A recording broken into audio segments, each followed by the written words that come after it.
Assalamualaikum sahabatku semua, kita bisa berjumpa lagi di channel Alikna Family ya. Dan masih kenal sama saya, yaitu Muhammad Iqbal. Alhamdulillah sahabatku semua, kali ini kita mau bahas masalah metode berpikir dalam Islam. Kenapa ini harus kita bahas sahabat? Karena kalau ini tidak dijadikan suatu pembahasan yang penting, maka nanti cara berpikir di dalam Islam itu dari umat-umat Islam itu nanti bisa mengarah kepada suatu pemikiran yang mereka anggap itu benar, tapi ternyata buktinya salah begitu ya. Baik sahabatku semua, kita langsung aja. Yang pertama, dalam metode berpikir, manhaj berpikir di dalam Islam itu adalah bahwa kita harus berpikir dilandasi dengan suatu keyakinan atau keimanan kepada Allah dan juga suatu pengetahuan yang lengkap tentang Allah Subhanahu wa taala. Kenapa demikian? Karena sejatinya berpikir itu sahabat semua adalah menuntut ilmu ya. Dan menuntut ilmu itu merupakan suatu ibadah. Dan ibadah itu akan dinilai oleh Allah Subhanahu wa taala. Kebaikannya akan dicatat oleh Allah Subhanahu wa taala. Kemudian kebaikan-kebaikannya itu akan diingat oleh Allah Subhanahu wa taala.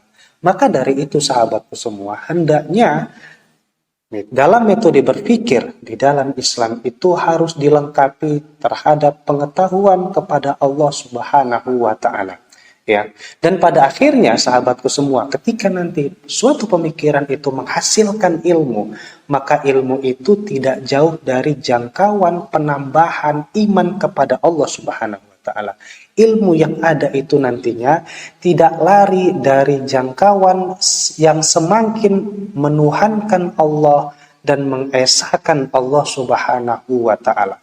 Dan pada akhirnya nanti seorang ilmuwan yang semakin bertambah wawasannya, semakin bertambah ilmunya, maka akan semakin bertambah keimanannya kepada Allah Subhanahu wa taala. Dan pada akhirnya nanti sahabatku semua, seorang ilmuwan yang akan tunduk kepada Allah Subhanahu wa taala itulah ilmuwan yang berkarakter ulul albab, yang dari ilmunya itu dia tidak semakin sombong, tidak semakin takabur, melainkan semakin tunduk kepada aturan-aturan Allah Subhanahu wa taala. Oke, itu tadi yang pertama sahabatku semua. Kemudian yang kedua adalah bahwa di dalam berpikir itu sahabatku, kita harus tetap tunduk kepada wahyu yang diturunkan Allah Subhanahu wa taala. Kenapa? Karena sebenarnya wahyu ini akan menjadi imam di dalam kehidupan kita, di dalam kita berpikir. Ya, misalkan wahyu itu memiliki dimensi al-huda, yaitu sebagai petunjuk. Maka ketika seorang yang berpikir mencari petunjuk, maka memang Al-Quran atau al-hadis yang bersumber dari wahyu itu akan menunjukkan dimensinya, fungsinya sebagai petunjuk. Atau juga kita katakan ada dimensi lain sebagai furqan. Yang fungsinya apa? Seseorang yang berpikir itu dituntut untuk mampu membedakan antara yang hak dengan yang batil. Maka dimensi wahyu yang bersifat al-furqan itu diharapkan bisa mampu menjadi solusi. Ya, menjadi alat, menjadi suatu imam bagi para ilmuwan untuk menentukan mana yang baik dan mana yang buruk. Dan kalau memang misalkan nanti ada penyakit, maka wahyu itu bisa menjadi asyifa sahabatku semua. Penyakit di dalam hati atau penyakit yang sifatnya di dalam fisik, maka itu bisa menjadi syifa, menjadi pengobat. Dan dikala nanti manusia itu menjadi lalai, maka Al-Quran atau wahyu itu sahabatku semua bisa menjadi az-zikir, pengingat. Mengingatkan apa-apa yang selama ini kita lalai, mengingatkan apa yang kita lupakan, mengingatkan tentang apa segala kewajiban yang mungkin selama ini tidak kita laksanakan. Maka dari itu sahabatku semua, di dalam berpikir itu kita tidak boleh lari dari konsep al-wahyu ini.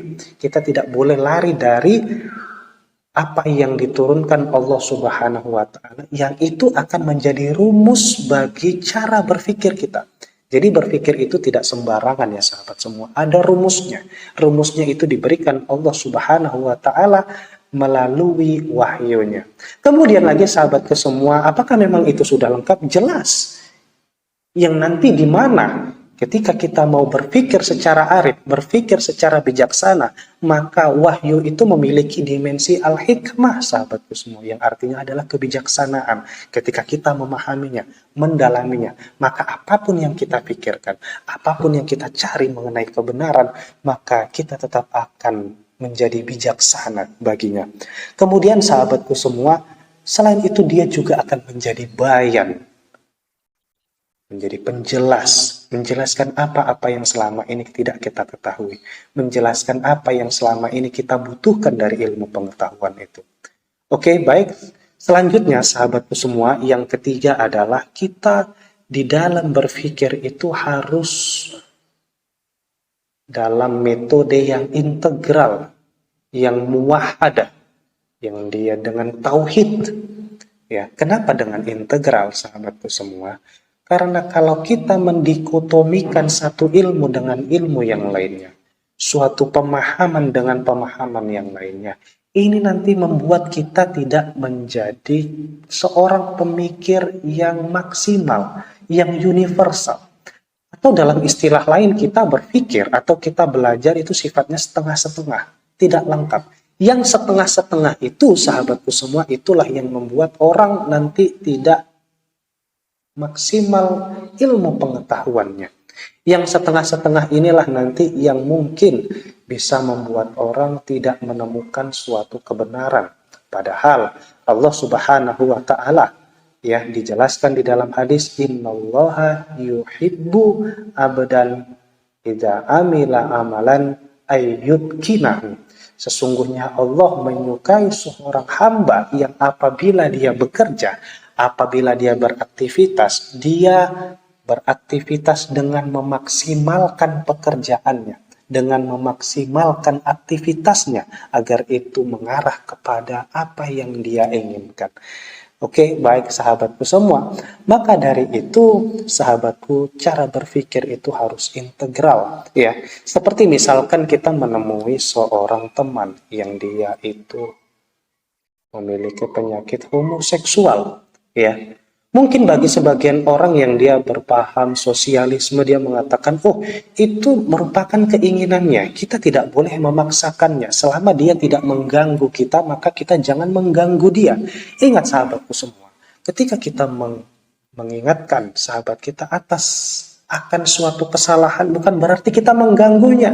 Bukan, melainkan itu cara kita mengingatkannya bahwa apa yang dilakukannya itu atau penyakit yang dia rasakan itu merupakan penyakit yang harus dihilangkan dan juga merupakan kesalahan yang harus tidak dilakukannya, begitu.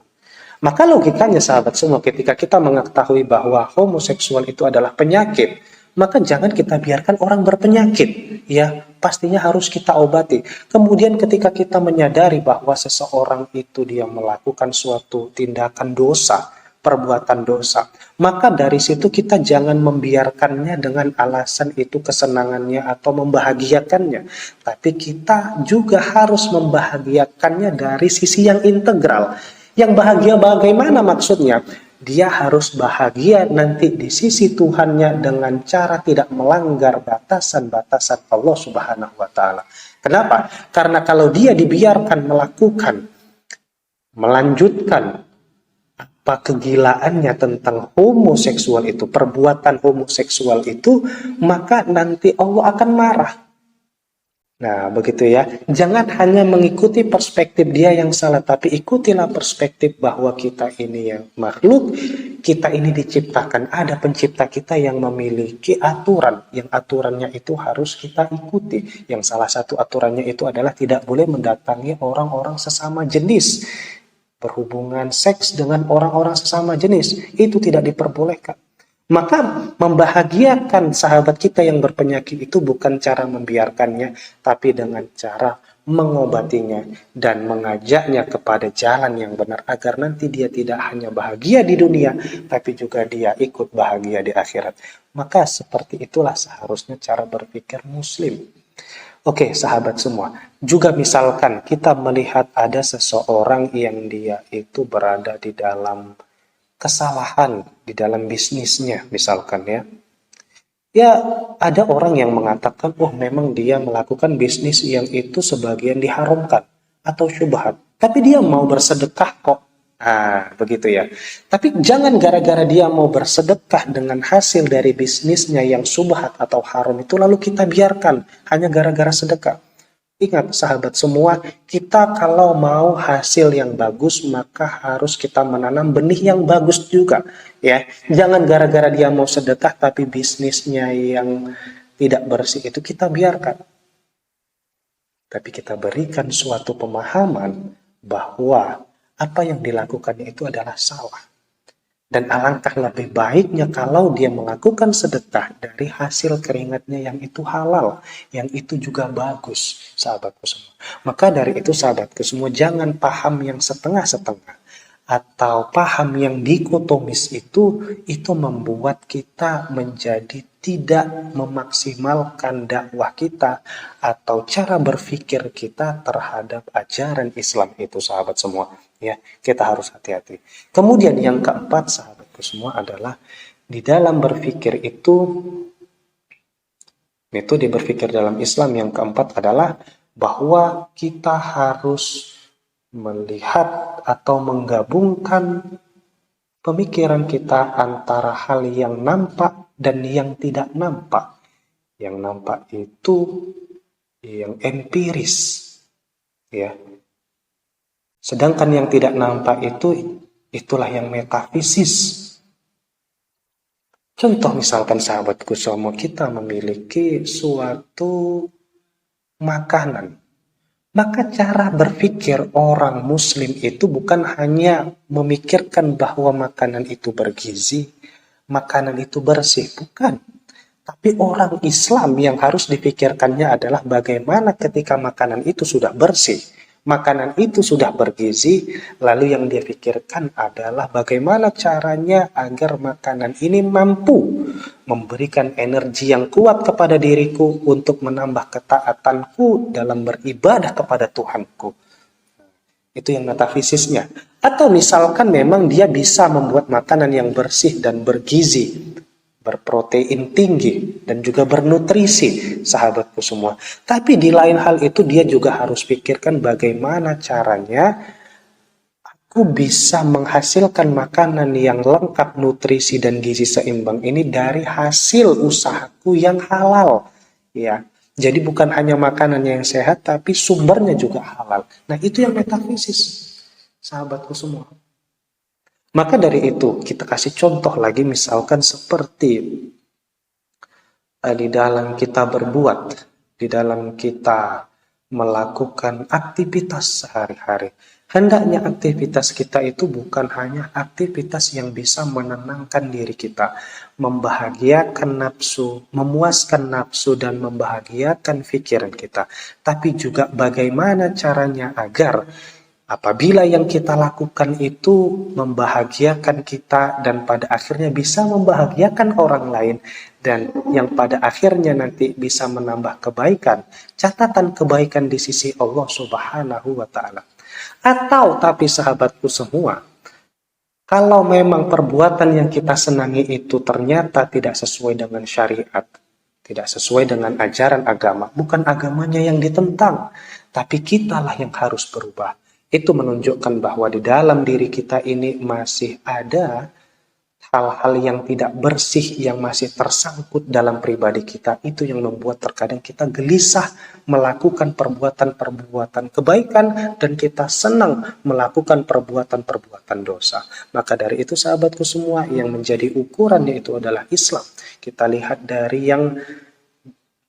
harus melihat dari yang empiris dan metafisis. Kita melihat yang nampak dan juga tidak nampak. Jangan kita hanya memikirkan yang nampak, kita tidak memikirkan yang tidak tampak.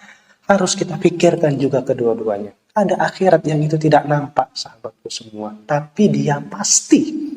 Nggak nampak, tapi dia pasti.